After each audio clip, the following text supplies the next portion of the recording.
Okay, what I'm going to try to go through here pretty quickly today is the process I go through to save a picture for a listing in Etsy. And what I've done here is opened one of my original photos. Actually, it's a copy of the original photo so that my total original is not disturbed. And what I'm going to do first is I'm going to go under File up here and do a Save As. And I'm going to rename this Master, spell right, Master Lucy Bed. And I'm going to actually change the format to Photoshop and go ahead and click Save. Okay, so now that I'm working, you can see the name changed here to Master Lucy Bed. The next thing I'm going to do is go under my layers in the menu here and go to New Adjustment Layer Levels. This is actually one of the main things that will quickly change the look of your photo. Using these little triangle bars at the bottom of the level screen, you can see my graph actually drops off here on the lights on the right hand side. I'm going to take that little triangle and I'm going to actually pull it in so that it meets where the graph is, and you can see as I did that my picture got much lighter. I'm going to go ahead and check that to tell them that's okay. Next I'm going to go into the layer menu at the top, and I'm going to go into this a couple of more times, this new adjustment layer. I'm going to go to brighten and contrast. I'm not going to change any of the other settings, just tell it okay. I'm actually going to bump the contrast up just a little bit, and maybe even the brightness, although you want to be careful here not to wash out your picture. I'm going to tell it okay. I'm going to go into layer again, new adjustment layer, and I'm going to go, actually I'm not going to do hue saturation, but you could always check on that. I'm going to do the color balance, tell it okay. What you might want to do here, particularly if you happen to have pictures of people, is you might want on the yellow to kind of pull your slider to the left a little bit. It'll warm up your photo. I'm going to go ahead and tell it okay on that. Again, you can play with these other color adjustments if you like. And so that's the main thing I'm going to do with those layers. And what I'm going to do now is actually a technique I use to white out the background. And what I want to be careful to do when doing that is I want to preserve these shadows, the shadow of the head of my kitty Lucy here, and then the shadows underneath the bed. The picture here, as most of my pictures are, was taken on my Madelace bedspread in my bedroom, which gives a nice white background, but as you can see, the back behind her, it's showing the part of the room and the background's dark, so I'm wanting to remove that. So down here under my layers panel, if you just hold the cursor over this, it'll say create new layer. I'm going to click on that. Then I'm going to double click the layer name where it says layer 1, and I'm going to just type in Dodge so I can remember which layer this is, because what we're actually doing is an old photography dodge and burn technique, but we're doing it digitally. What I'm going to do is go over here into the Tools menu, select my brush tool here, and it's already preset for the foreground for the white color. Now you'll go, well, I can't even see my cursor when it's on the photo. You're going to use your brackets on your keyboard. Your right bracket is going to increase the brush tool, your left bracket will decrease, if you can see that. So right now I want the bracket set fairly large because I'm going to do some bold swipes across here. If you look across the top on your brush tool, notice it says opacity 20%. We actually want to increase that all the way up to 100% because we want to give solid coverage right now to white out everything in the background.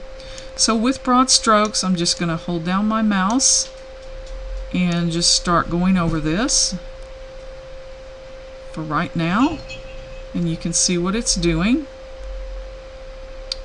And may need to make this a little bit smaller. I want to be careful around her ear there. And go ahead and just start whiting out this background. This one's a good example to use for this. And go ahead and do that. Now once I've got my broad swipes in, I'm going to actually go under here under the navigator on the top right hand side of the page, and again this is Adobe Photoshop version CS2, so if you're using a different version, things may be in different places for you. But I'm going to go ahead and I'm going to just slide this bar at the bottom, basically enlarges my picture, and now I can use this red box and drag around to different areas of my photo. So I'm going to go back in my photo over here, adjust my size down a little tighter on my brush tool, get in a little bit closer where I'd like to for these shadows. The rest looks good. And I'm going to take this up. And I'm just going to work around my photo, adjusting the size of my brush tool. I can get as tiny or as large as I like. The idea here is to just kind of be careful working around your picture. You will also notice that as you're working with this, again, I'm doing it with a mouse. I'm sure you could do it with a tablet also. With your mouse, you maybe don't want to hold this down too long, because if you were to make a mistake, then you would have to go back and correct a lot more. And I can show you kind of what I mean by that.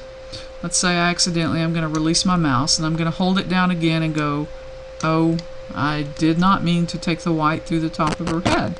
So I'm going to go back up here under Edit and click Step Backward, and then you can see it removes that white mark, and then I can continue on. So again, if you try to not do maybe too much with the mouse at one time, it would make it easier if you have more edit corrections later. So I'm just going to kind of go through here fairly quickly, so I don't want to spend too much time on this. So I'm maybe not getting quite as detailed as I normally would, but just so that you get the idea of what we're doing here. Again, I'm just moving my box, moving around in my image and using this whiteout technique in a solid white. And let's see here. To get down here at the end, I can again make this much smaller. Get just as detailed as I want or not. And with practice, you would get to where you could do this pretty quickly. Again, I could probably use a mask and do this in a different way, and it might go a little faster just using a fill, solid white fill for this background. But for me, what I'm really working on is trying to preserve my shadows here at the bottom of the page. And the last thing I'm going to do on the shadows is I really kind of want to lighten this area. So I'm going to use my brackets, make this very large, but I'm going to change the opacity up here, I think to about 20%. And again, you can just whatever you like to do. I'm going to make a couple of broad sweeps through here that just kind of lightens up that shadow area at the very front. And now that I'm done with that, I am going to just do a couple more things. I'm going to blow this picture up. A couple other things I want to do real quick is I kind of use this box usually to go around and look at the photo and see if there's anything else I want to change. In this case, you will notice there's a spot here on Lucy's nose. That is on her. It's a difference in color on her fur, but I want to take that out. So if I go down here at the bottom right hand corner, and again looking at my layers, I need to select the background layer for this to work. Over here in my tools, I'm going to select the clone stamp. It looks like a little red rubber stamp. And then using my Alt key, I'm going to hit the Alt key and then click the mouse on an area that I want to transfer the pixels from. So I want these solid white pixels.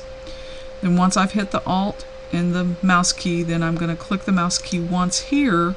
It's going to transfer those pixels over and cover that area up. I could even do this in a larger area here where the fur is kind of lighter. I could hit Alt click to copy these pixels and then just click and it copies them. You can see it filling in the fur where it's lighter here. Just kind of darken this area up. The one last thing I want to do is I want to bump up the color in her eye.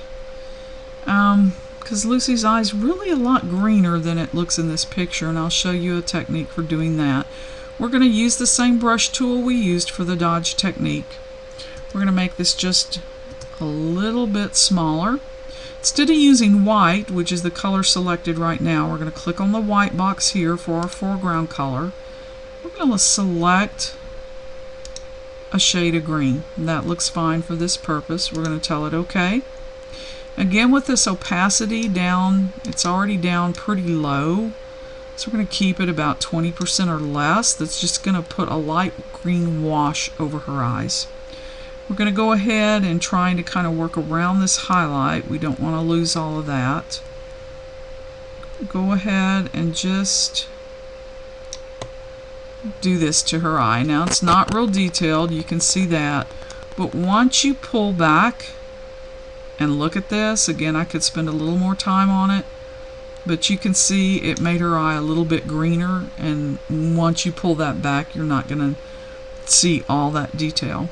So at this point, I want to go ahead and just save this file as it is. So I'm going to go under File, Save. This saves all my edits to my master in Photoshop. And then I'm going to also, under Edit, hang on just a second, under Image, sorry, I'm going to hit Duplicate. It's going to make, I'm going to hit Duplicate Merge Layers Only. It's going to make a copy of that master. And you'll see it renamed Copy here. What I'm going to do now is two things. I'm going to prep it for saving and being viewable on the web. I'm going to crop it. I've already got my size set here, 850 pixels by 550.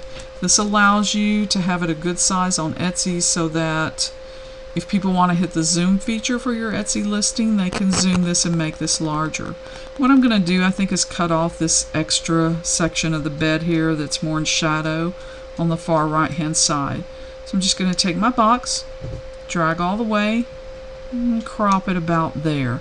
Now even if you were not removing any sections of the picture, you still will need to go in and do a crop and resize it to the appropriate size so it'll work for your Etsy listing. This is going to work for me. I'm going to commit to the current crop. I'm going to check the checkbox. And you can see it got much smaller because it's actually cropped the picture down. I'm going to go ahead and blow it up for the next thing, which is the sharpen. I'm going to Filter, Sharpen, Unsharp Mask. I've already got to set to 100%. You could change your percentage here. Preview selected so you can see that just when I opened it under that, it actually went ahead and sharpened the photo. I'm just going to tell this OK because this works for me. And you can see the picture's a much sharper image now. And you can see where I could still do a little more detail work if I wanted to around this edge here at the top. But for now, this is working. I'm going to go ahead under File and I'm going to click Save for Web. Once this opens up, you will be able to see, hang on just a moment.